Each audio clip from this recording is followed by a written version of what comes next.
ಬಡವರ ration card ರದ್ದು ರಂಪಾಟ, ಸರ್ಕಾರದ ವಿರುದ್ಧ ಬಿಜೆಪಿ ಹೋರಾಟ, ಗ್ಯಾರಂಟಿ ಬೇಡ ಪಡಿತರ ಬೇಕು, ಅಶೋಕ್ ಮುಂದೆ ಮಹಿಳೆಯರ ಅಳಲು.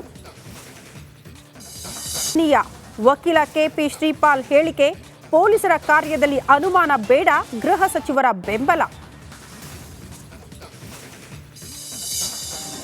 ಕೆಲವರು ನಮ್ಮ ರಾಜಕೀಯ ಲಾಭಕ್ಕೋಸ್ಕರ ಏನ್ ಮಾಡ್ತಿದ್ದಾರೆ ಅಂತಂದ್ರೆ ಈ ದೇಶನ ಕೇವಲ ಒಂದು ಧರ್ಮದ ರಾಷ್ಟ್ರವನ್ನಾಗಿ ಮಾಡಬೇಕು ಅಂತ ಹೇಳಿ ಪ್ರಯತ್ನ ಮಾಡ್ತಿದ್ದಾರೆ. ಈಗಾಗಲೇ ಹೇಳಿದಾಗ ಬಹಳ ಅಪಾಯಕಾರಿ ಆಗ್ತದೆ, ಹಾಗಾಗಿ ಬಿಡಬಾರ್ದು. ಕೆಲವರು ನಮ್ಮ ರಾಜಕೀಯ ಲಾಭಕ್ಕೋಸ್ಕರ ಏನ್ ಮಾಡ್ತಿದ್ದಾರೆ ಭಾರತವನ್ನ ಒಂದೇ ಧರ್ಮದ ರಾಷ್ಟ್ರವಾಗಿಸಲು ಯತ್ನ, ರಾಜಕೀಯ ಲಾಭಕ್ಕೆ ಕೆಲವರ ಪ್ರಯತ್ನ. ಮೈಸೂರಿನಲ್ಲಿ ಎಂಎಲ್ಸಿ ಡಾಕ್ಟರ್ ಯತೀಂದ್ರ ಆರೋಪ. ಇಂದು ಸಂಜೆ ದೆಹಲಿಗೆ ಸಿದ್ದರಾಮಯ್ಯ, ಸಂಪುಟ ಪುನರಚನೆ ಬಗ್ಗೆ ವರಿಷ್ಠರ ಜೊತೆ ಚರ್ಚೆ ಸಾಧ್ಯತೆ. ಭೇಟಿ ಹಿಂದೆ ಯಾವುದೇ ರಾಜಕೀಯ ಇಲ್ಲ, ಡಿಸಿಎಂ ಡಿಕೆ ಶಿವಕುಮಾರ್ ಸ್ಪಷ್ಟನೆ.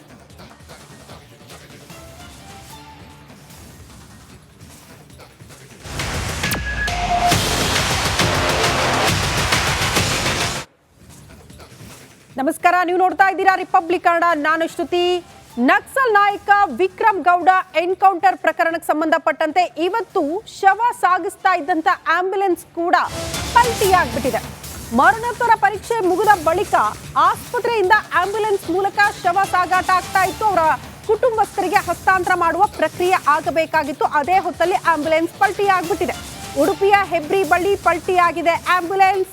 ಅತಿಯಾದ ವೇಗ ಆಂಬ್ಯುಲೆನ್ಸ್ ಪಲ್ಟಿಗೆ ಕಾರಣ ಅಂತ ಹೇಳಲಾಗ್ತಾ ಇದೆ.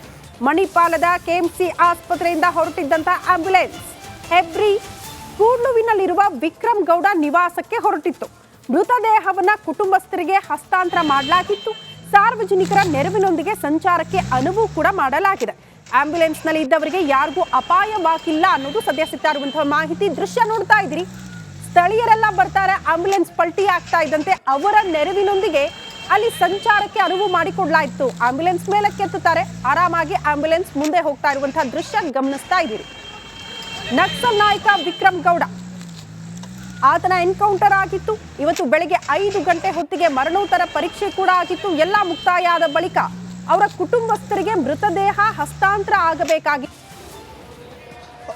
ಶ್ರುತಿ, ಮೊನ್ನೆ ಸಂಜೆ ಎನ್ಕೌಂಟರ್ನಲ್ಲಿ ವಿಕ್ರಮ್ ಗೌಡ ಬಲಿಯಾಗ್ತಾರೆ. ಅದರಾದ ನಂತರದಲ್ಲಿ ನಿನ್ನೆ ಸಾಕಷ್ಟು ಮಹಜರು ಪ್ರಕ್ರಿಯೆಯನ್ನು ಮಾಡಿ ಮಣಿಪಾಲ್ ಆಸ್ಪತ್ರೆಯಲ್ಲಿ ಶವವನ್ನು ಅಲ್ಲಿ ಇಡಲಾಗಿತ್ತು. ಅದಾದ ನಂತರದಲ್ಲಿ ಇವತ್ತು ಬೆಳಗ್ಗೆ ಸುಮಾರು 5:30 ವೇಳೆಗೆ ಮರಣೋತ್ತರ ಪರೀಕ್ಷೆಯನ್ನು ತಾಲೂಕು ನ್ಯಾಯಾಧೀಶರ ಸಮ್ಮುಖದಲ್ಲಿ ನಡೆಯಿತು. ಅದಾದ ನಂತರದಲ್ಲಿ ಈಗ ಕೆಲವೊಂದಿಷ್ಟು ಸಮಯದ ಹಿಂದಷ್ಟೇ ಸಹೋದರನಿಗೆ ವಿಕ್ರಮ್ ಗೌಡ ಅವರ ಪಾರ್ಥಿವ ಎನ್ಕೌಂಟರ್ ಶರೀರವನ್ನು ಕೊಡಲಾಗಿತ್ತು.